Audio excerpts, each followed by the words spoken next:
এত চালাক বাবা, তোমার জলপাইগুড়ির মানুষ ঠিক আছে, তোমার মালবাজার মানুষ ঠিক আছে, তোমাদের চাপড়া মরের মানুষ ঠিক আছে, আবার কতগুলো মুসলমান আছে বাবা নামাজ পড়ে না, নামাজ পড়ে 5 জুমার পরে আছে না, শুক্রবারে যায়, শুক্রবারে যায় লঙ্গি ধুয়ে যায়, পাঞ্জাবি ধুয়ে যায়, বাকি দিন বোঝা না পাক থাকে না, সেরকম ঠিক না ঠিক? আমার আশামত আছে ডিজিটাল নামাজি একে শুক্রবারে 12টা পড়ে যায়, এই যে বারান্দা নামাজ শুরু করে আল্লাহ আকবার প্রায় 32 টাকা পড়ি ফেলাইলে কিরে এত নামাজ পড়লো কে রে বাবা? হুজুর প্রায় 1 মাস পরে আসেন, এখানে পড়ি না।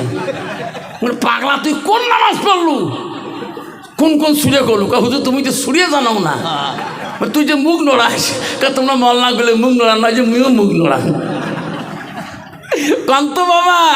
এইরকম ডিজিটাল নামাজি আসনা নাই, জোরে কোন আসনা না? কতদিন চলিবে এইভাবে রে ও সোনার মুসলমান, কতদিন চলিবে এইভাবে? ঠিক না বেটে? আব্বাজান আমার ও শোনার চান না, বলে রাখো আমি মুসলমানের খাতায় নাম পেয়েছি, মুসলমান হয়েছি। মুসলমান হলে বাবা মুসলমানের ঘরে জন্ম নিয়ে মুসলমান হওয়া যায় না। আল্লাহ কুরআন বলছে ইন্নাল মুসলিমিনা ওয়াল মুসলিমাত ওয়াল মুমিনিনা ওয়াল মুমিনাত ওয়াল কানিতিনা ওয়াল কানিতাত ওয়াল সাদিকিনা ওয়াল সাদিকাত। এই তাকবীর! আল্লাহ বলো ও বিশ্বাসী বান্দা, আমার বান্দিনা, আমার মুমিন বান্দা, আমার বান্দিনা, ও আমার আদেশকারী বান্দা, আমার আদেশকারী বান্দিনা, ও আমার সত্যবাদী বান্দা, আমার সত্যবাদিনী বান্দিনা, যেরকম সুবহানাল্লাহ। কিন্তু মুসলমান রে, মুসলমানের খাতায় নাম রাখি, এখনো মুসলমান হালাল হারাম চেনে না। 1 গ্লাস পাইলে মুসলমান পাগলা হয়ে যায়। তোমার জায়গা নাই বাবা? আছে? ইস 1 গ্লাস যদি খাইছে কম হ্যাঁ বাড়ে, পাগলা কুত্তে রাস্তা দিয়ে যায়, একদম দেখবে খালি কাপে একা বেড়ে বাড়ে না, ময়রাও বড়া। ঠিক না ঠিক বাবা? মুসলমান মদকে হালাল করে নিয়েছে, গাঞ্জাকে হালাল করে নিয়েছে, ট্যাবলেট নিশাজাতীয় ট্যাবলেটকে হালাল করে নিয়েছে। মুসলমান সুদকে সুদ না, আমার তো সুদ না কা ইন্টারেস্ট হয়, সুদ করলে ঘড়িয়ে ভাষা হয়ে যায়। ঠিক না ঠিক? আমার মা বোনেরা, ও চক্রবুড়ির মা বোনেরা, মালবাজারের মা বোনেরা, ও কেরান্তের মা বোনেরা, কাঠুরগুড়ির মা বোনেরা, শুনি রাখুন আল্লাহ নবী কি বলো, আলমার তুই যা সাল্লাত খামসাহা। আমার নবী বলে কোনো একটা মেয়ে যদি 5 ওয়াক্ত নামাজ পড়ে, ওয়াসামা শাহরুখা, ওই মেয়েটা যদি রমজান মাসে রোজা করে, নবী বলো সালাত ফারাজাহা, ওই মেয়েটা যদি পর্দায় পুষি দেয়, থাকায় নিজের চরিত্রটাকে পবিত্রতা রাখে, নবী বলো ওয়াতাত বালাহা, ওই মেয়েটা যদি নিজের স্বামীকে ভালোবাসে, নবী বলো ফাঁকাত কলমানায়ু আবু আবিল জান্নাতির সাত, নবী বলো ওই নারীদের জন্য আল্লাহ 8টা জান্নাতের দরজা ওই দিন খোলা রাখবে। যদি কোন সুবহানাল্লাহ নাই থাকবে। আব্বাজন আমার ও শোনা সাল্লামা বলেন, আম্মারা শুনে রাখো, আম্মা রাখো, আম্মারা তুমি এখনো কেন বোঝো না? আল্লাহ নবী বলো আতাত বালাহা, তোমার স্বামী যদি বাড়িতে যায় বা স্বামীর মুখের দিকে তাকায়া তাকায়া ওয়াজাউজুহা আনহারাদিন, নবী বলে কোন নারী যদি স্বামী বাড়ি যাওয়ার পরে একবার যদি স্বামীর দিকে তাকায়া স্বামীর মনটাকে খুশি করাইতে পারে, রাজি করাইতে পারে, নবী বলল দেখা লাথিল জান্নাত, সেই মেয়েটা হবে সর্বপ্রথম জান্নাতি। মা কিন্তু তুই বুঝো না কেন মা? তুমি যদি হাসানাত হও, তুমি যদি পবিত্রতা হও মা, এখনো তোমার পেটে থাকি আল্লাহর ওলি আসবে মা, এখনো তোর পেটে থাকি মা কুতুবে আলম জন্ম নিবে, এখনো তোর পেটে থাকিবা আলেম মুক্তি জন্ম নেবে। মা কিন্তু মা তোর আহসান ঠিক রাখতে হবে, মা তোর পবিত্রতা থাকতে হবে, মা তোর সতীত্বতা থাকতে হবে। মা তুমি কেন বুঝো না? তুমিও মুক্তির মা হতে পারবা, তুমি অলির মা হতে পারবা, এখনো তুমি মৌলানার মা হতে পারবা যদি তোমার চরিত্রটা ভালো হয়। যেরকম ঠিক না মিঠি। কিন্তু বন্ধুগণ, মানুষ তো বড় চালাক। এই বন্ধুগণ শুনে রাখো, আব্বারা শুনে রাখো, মা শুনে রাখো, বিশ্বনবী রাসূলুল্লাহর প্রথম স্ত্রী ছিল হযরতে খাদিজাতুল কুবরা। নবীজির দ্বিতীয় বিবি ছিল হযরতে সাউদা রাদিয়াল্লাহু তাআলা আনহা। নবীজির তৃতীয় বিবি ছিল হযরতে মা আয়েশা আম্মাজান। নবীজির চতুর্থ বিবি ছিল হযরতে জয়নব। নবীজির পাঁচতম বিবি ছিল হযরতে হাফসা রাদিয়াল্লাহু তাআলা আনহা।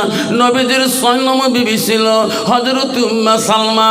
নবীজির ৭ নম্বর বিবি ছিল হযরতে উম্মে হাবিবা। নবীজির ৮ নম্বর বিবি ছিল হযরতে মাইমুনা। নবীজির ৯ নম্বর বিবি ছিল হযরতে সুফিয়া। নবীজির ১০ নম্বর বিবি ছিল হযরতে রায়হানা। নবীজির ১১ নম্বর বিবি ছিল হযরতে মারিয়া। নবীজির ১ থেকে ১১ জন বিবি জীবনে চলে গেছে। কোন বিবির দ্বারা আমার সোনার নবী কোনো দিনও কষ্ট পায় নাই। যেরকম সুবহানাল্লাহ। কন্ত বাবা, বর্তমান যুগের নারীর দ্বারা, একটা বিবির দ্বারায় স্বামীরা কষ্ট পায় কি না? পায় না? তোমার তি পায় বাবা?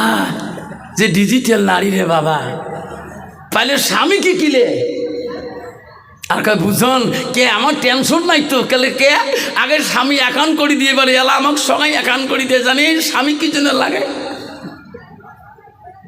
মা বোনেরা গো, শান্তি কেন নাহিরি দুনিয়ায়, গজব কেন আসল দুনিয়ায়। আসামতে গজবে আসলো, আন্দামানে গজব হলো, গুজরাটে গজব হলো, হাজার হাজার মুমিন কান্দলো বিদিনের জ্বালা। মা বোনেরা গো, শান্তি কেন নাই রে দুনিয়ায়, গজব কেন আসল দুনিয়ায়। মদের বাজার গরম হলো, মদের বাজার গরম হলো, জুয়ার কোঠে মানুষ যায়, বাপের ভিটা থুয়ে দিয়ে ঘর জামাইয়ে বেটা হয়, বাপের ভিটা থুয়ে দিয়ে ঘর জামাইয়ে বেটা হয়। মেয়েরা বলে স্বাধীন হবে, মেয়েরা বলে স্বাধীন হবে, আর পুরুষের দরকার নাই। পুরুষ নিয়ে কি করিব, পুরুষ নিয়ে কি করিব, নিজের কামাই নিজে খায়। আছে না কত নারী আছে বুঝন, দিলে ভাই বাড়িত নাই, না কোথায় গেছে, দার্জিলিং চলে কেন করি, লাগে না নিজে করি। মেয়েরা বলে স্বাধীন হবে, মেয়েরা বলে স্বাধীন হবে, আর পুরুষের দরকার নাই। পুরুষ নিয়ে কি করিব, নিজের কামাই নিজে খায়। নিজের বাপকে বাপ বলে না, নিজের বাপকে বাপ বলে না, শ্বশুর কি দেয় আব্বা কয়। মার কপালে ভাত জোটে না, শাশুড়িকে আম্মা কয় আম্মা। বাবা নারী কয় প্রকার জানেন না বাবা? নারী হলো 4 প্রকার, হস্তানি, কদমনি, সাংখিনী, লোহাজনী। আমার নবী বলছিলেন নারীকে বিবাহ করতে হলে নারীর গুণ দেখে বিবাহ করো। 1 নম্বর গুণ দেখো, মেয়েটা যত কোয়ালিফিকেশন থাক না কেন, নবী 1 নম্বর গুণ দেখতে বলো, মেয়েটার ভিতরে এলেমা আছে কিনা। মান সালাকা তারিকান ইলতামিসু ফিল মা, লাই থাকবে নবী 2 নম্বর বলল, ওই মেয়েটাকে যদি বিয়ে করতে চাও তাহলে বাড়ির বংশরা দেখো, তার বংশের মধ্যে মুত্তাকিন পরেশগারী আল্লাহ ভালো আছে কিনা। মুসলমান তো ওটা দেখে না, মুসলমান দেখে নগদ কত বাকি কত। তাহলে তো বউ যদি নগদ দিয়ে আনা হয় তো বউ কি পর্দায় চলবে? যদি টিভি দেখবে, ধরো শ্বশুরকে বউ টিভি দেন, কাকা তোমার বেড়ার টিভি, এ তো মোর বাপ দিছে ওয়াল টিভি 24,000 টাকা দাম। ঠিক না? আমি ঠিক? আমার মা বোনেরা, আমারা শুনি রাখো মা, শুনি রাখো, জান্নাত যদি যাইতে চাও মা, ও মা জান্নাত একটা রাস্তা আছে মা তোমার জন্য, ওয়া তার বালাহা, তোমার স্বামী যখন আসবে মা, স্বামীর দিকে তাকাবা। নবীর স্ত্রী হযরত আয়েশা সিদ্দিকা, নবী বাড়ি আসলে নবীর দিকে তাকাইছিলেন, নবীর মুখের দিকে তাকাইছিলেন, নবীর চেহারার দিকে তাকান, নবীর হাতগুলো বলান। নবী বলে, আয়েশা রে, আমি বাড়ি ফিরলে তুমি আমার মুখের দিকে কেন তাকাও, আমার চেহারার দিকে কেন তাকাও, আমার হাতগুলো তুমি কেন বলাও? আয়েশা আম্মা জান বলছে, ওগো নবী, আপনি যখন বাড়িতে আসেন আপনার চেহারার দিকে তাকাইলে আমার আয়েশা কলিজাটা ঠান্ডা হয়ে যায়। ওগো নবী, তোমার মুখের দিকে তাকাইলে আমার আত্মাটা শান্তি হয়ে যায়। কন্ত বাবা, বর্তমান ডিজিটাল জামানার নারীরা স্বামী বাড়ি গেলে কোনোদিন মুখের দিকে তাকায় কি? তাকায়? যদি কালে ভালে দেখান দেখবেন ভাদর মাসে ব্যাগ কালা হয়ে আসবে দেখতে, যখন ঠিক না ঠিক। বন্ধুগণ আমার শোনার চান, আম্মারা শুনে রাখো মা, নবীজি 3 নম্বর স্ত্রী ছিল হযরত মা আয়েশা আম্মা জান। নবীজি বাড়িতে আসলে আসিয়া দেখে বিবিরা সবাই কাজের মধ্যে ব্যস্ত হয়ে আছে। আল্লাহ নবী দেখে একটা বিবি কোনো কাজ করছে না, একজন বিবি কোনো কাজের মধ্যে নাই আছে গো। আল্লাহ রসুল ডাক মারি বলল, বিবিরে, সব বিবিরা যদি কাজ করে তুমি কেন কাজ করবা না? তোমারও অধিকার আছে এই সংসারে কাজ করা, তুমি কেন বসিয়েছো, তুমি কেন কাম করো না? আল্লাহ নবী 3 নম্বর বিবি হযরত আয়েশা বলো, হুজুর আপনি সত্যিই বলেছেন, আজকে আমি সকাল থেকে কোনো কাজ করি নাই। কেন কাজ করো না আয়েশা? ওগো নবী, আমি আজকে সকাল থেকে কোনো কাম করি নাই। কেন? আজকের কামটা আমি তোমার কাছে খুঁজিয়া নেব গো নবী। আজকে গো নবী কাজটা আমি তোমার কাছে খুঁজি নিতে চাই। নবী বলে, আয়েশা রে, আমার কাছে তুমি কি কাজ তুমি খুঁজিয়ে চাও? ওগো নবী, আমার আয়েশার মনটা আজকে চায় আমার হাত 2টা দিয়ে আমি তোমাকে গোসল করি দোয়া, আমি কাজটা চাই। হযরত বিশ্ব নবী বলো, আয়েশা আমাকে তুমি গোসল করে দিলে শান্তি পাবা। হ্যাঁ গো নবী, আমি বড় অত্যন্ত খুশি হয়ে যাব। আপনি যদি অর্ডার দেন, আদেশ করেন, আমি আয়েশা বড় আনন্দ হয়ে যাব। নবী বলে, আয়েশা রে, তুমি যদি আমাকে গোসল করে দাও, আমাকে পানি দিয়ে গাও ধোয়া দাও, আমি নবী কোনোদিন তোকে বারণ করব না। হযরতে আয়েশা 2 মস্ক পানি নিয়া ওই নবীকে চোখের উপরে বসাইয়া নবীকে পানি নিয়ে সময় আয়েশা হাসে আর বলে, আল্লাহ, আমি আয়েশা বড় ভাগ্যবতী নারী। আল্লাহ, আয় মাবুদ, আজকে আমি আয়েশা বড় ভাগ্যবতী নারী। আজকে আমি নিজ হাত দিয়া আমার রাসূলের গাও ধোয়া, গোসল ধোয়া দায়িত্ব পেয়েছি। যেরকম সুবহানাল্লাহ। বলতো বাবা, বর্তমান যুগের নারী স্বামী যদি বলে, বিবিরে আমি সারাদিনে টোটো মারলাম, মিষ্টা মারলাম, মাটির ঘাম পায়ে ফেলে দিয়ে, চা পাতার বাগানে মাথার ঘাম পায়ে ফেলে দিয়ে কাম করে আসলাম, একটু পানিতে কুয়ার থেকে তুলি দাও, নাহলে কলটা ঠাসি দাও, দিবে গো? আল্লাহ, কি ডিজিটাল নারী রে বাবা। আম্মারা শুনি রাখো মা, জান্নাত পাবেন না। জান্নাত কোথায়? মা আয়েশা কিভাবে জান্নাত রসুলের কাছে কেড়ে নিয়েছিলেন। হযরত মা আয়েশা যখন নবীজির কাছে 2 মস্ক পানি নিয়ে যাবে, তখন মা আয়েশার মনটা এত খুশি ছিল।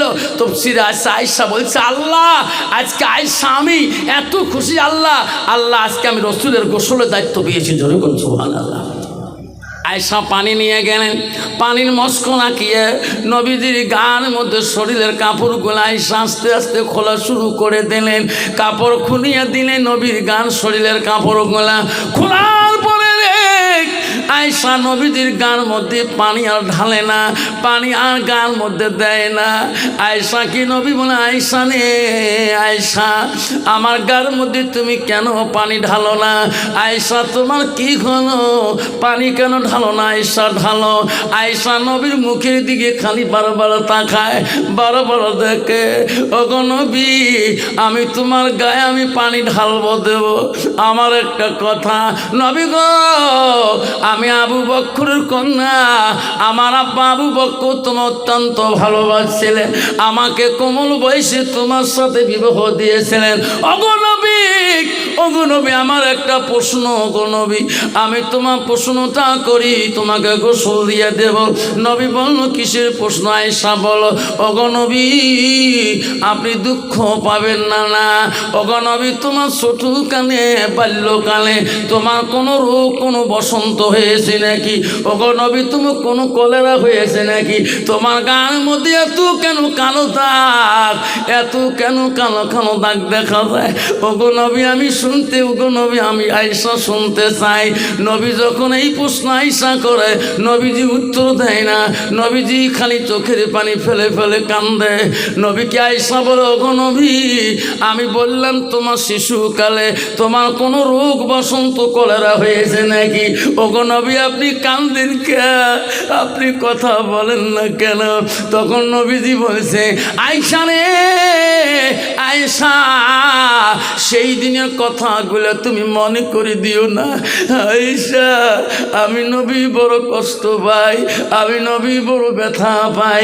আয়েশা বলছে, হুজুর, কোন দিনের কথাগুলো তুলে আপনি কষ্ট পান? আয়েশা, আমার ছোটকালে শিশুকালে কোনো রোগ, কোনো বিধি, কোনো বসন্ত, কোনো কলেরা হয় নাই। আয়েশা, আমার শরীরে যত কালো দাগ দেখো আয়েশা, তাইবের জমিনে যখন আমি ইসলাম প্রচার করতে যাই আয়েশা, তাইববাসীরা আমাকে পাথর সরে পাথর মারি মারি আমার সর্বাঙ্গটা কালো বর্ণ করে দিয়েছে। আয়েশা রে, তাইববাসীরা আমাকে পাথর মারি মারি আমার সর্বাঙ্গটা কালো বর্ণ করে দিয়েছে। আয়েশা, তাইবের মানুষ ওই দিন আমার উপরে এমন পাথর সরেছিল আয়েশা, আমার শরীরে রক্ত দিয়ে পাঁচ জুতে পর্যন্ত খল খল শব্দ হয়েছিল। আয়েশা আম্মা বলছো, গো নবী, তার প্রতিদান কি আল্লাহ তোমার কাছে কিছু দেয় নাই? আমার নবী বলছে, আয়েশা রে, সঙ্গে সঙ্গে জিবরাইল আসি হাজির হয়েছিল। জিবরাইল আসি বলছো, গো নবী, আল্লাহ আমাকে পাঠিয়ে দিল, তাইবের জমিনের কাহিনী আল্লাহ সহ্য করতে পারে না। ওগো নবী, আপনি জবান দিয়ে বলেন, আপনার জবানে যা বলবেন আমি তাইবের জমিন উলুট পলুট করে দেব। গো নবী, ওগো নবী, আপনি বলেন। আয়েশা, সেদিন আমি বলছিলাম, ও জিবরাইল রে, তাইবের মানুষ আমাকে না চিনতে পারে, তাইবের যুবকরা আমাকে না চিনতে পারে। ওরে আয়েশা, ওই দিন আমি জিবরাইলকে বলছি, তুমি ফিরে যাও, আমি তাইববাসীকে অভিশাপ দেব না, আমি তাইববাসীকে কষ্ট দেব না। একদিন তাদের বংশ থেকে আমাকে তো নবী করি মানবে, তাদের বংশ থেকে তারা আমাকে নবী করি মানে নেবে। ও আয়েশা রে, সেই জন্য আমি তাইববাসীকে অভিশাপ দেই না। বন্ধুগণ শুনে রাখে, হযরত মা আয়েশা কান্দি কান্দি বলছি, ওগো নবী, তার প্রতিদান কি আল্লাহ কিছুই তোমাকে দিল না? নবী বলছে, আয়েশা রে, কিয়ামতের দিন কঠিন বিচারের সময়, সেদিন সব নবীদের আদালত আল্লাহ করবে আয়েশা। ওদিন আমি নবী আল্লাহ সিদরাতুল মুনতাহার মধ্যে সিজদায় পড়ব। আল্লাহ বলবে, ও নবী রে, রহমাতুল আলামিন, পৃথিবীর সব নবীদের আদালত করব, বিচার করব, তোমার তো বিচার করব না, তুমি কেন সিজদা দাও? আয়েশা রে, সেদিন আমি বলবো, ও মাওলা আমি কেন সিজদা করলাম মাবুদ আমার জন্য আমি সিজদা করি নাই তাইবের জমিনে আমি পাথরের বালিকা ছিলাম তার কোনো প্রতিদান তো আমার কাছে চাই নাই মাওলা আমি আজকে নবী চাই তোমার কাছে তাইবের জমিনে একটা করে পাথরের বিনিময় আল্লাহ আমার গুনাহগার উম্মতগুলোকে জান্নাত দিবি কিনা যদি কোন সুবহানাল্লাহ বন্ধুগণ গো আল্লাহ নবী বলি যা মা তালেন সানয়াল কাতান ওয়ামালাম নবী বললেন মানুষের মৃত্যুর পরে মানুষের সৎ আমলগুলা নেক আমলগুলা কবরে গেলে বন্ধ হয়ে যায় নবী বলো ইল্লা মিন সালাসাতি নবী বলো তিনটা আমল কবরবাসীর জন্যে বাবারে বন্ধ থাকে না সব আমল বন্ধ থাকে তিনটা আমল বন্ধ থাকে না নবী বলো ইল্লা মিন সালাসাতি এক নম্বর আমল হলো দুনিয়াতে যারা নবীর বাড়িতে নিজের মান নামে নিজের বাবার নামে যদি কেউ ভাই সাদকা জারিয়া করিয়ে দিয়ে যায় দান খয়রাত করে দিয়ে যায় নবী বলে সাদাকাতুল জারিয়া আলমিহি আনতাবাহু বিহি সাইয়ান যারা ইলম শিখে অপরকে শিক্ষা দান করে আল্লাহ নবী বলে আওলাদুল সালিহুন ইয়াদুলাহু নেক সন্তান হয়ে যদি বাবা মার নামে দোয়া খায়ের করে ওই বাবা মা নামে সন্তানটা যত দান করবে খয়রাত করবে গো ওই বাবা মা তিনটা আমল কবরবাসী বন্ধ হবে না আর পৃথিবীর যত আমল আছে সব বন্ধ হয়ে যাবে বুখারীর হাদিস আব্বাজন আমার আজকে শোনার চানারা আজকে চাত্রা মোড়ের মধ্যে শোনারা আজকে আমরা ওয়াজ শুনতে হচ্ছে রে বাবা আব্বারে কার কার মা নাই বাবা নাই কার কার মা কবরের মধ্যে পড়ে আছে কার কার আব্বাটা কবরের মধ্যে পড়ে আছে আব্বা আমি একজন মুসাফির মানুষ আমি কাটিহাট থেকে আজকে মালদ্বীপ জংশন আসছিলাম এখান থেকে আসামের জমিন চলে যাব আমি মুসাফির হালতে আছি আল্লাহ নবী বলছি তিন ব্যক্তি দোয়া বিফলে যায় না এক নম্বর হলো মুসাফিরের দোয়া আব্বা জনাম নবীর বাড়ি যদি আল মাদ্রাসাতুল বাইতি মাদ্রাসা যদি নবীর বাড়ি হয় আপনার ছেলেকে আলেম হবে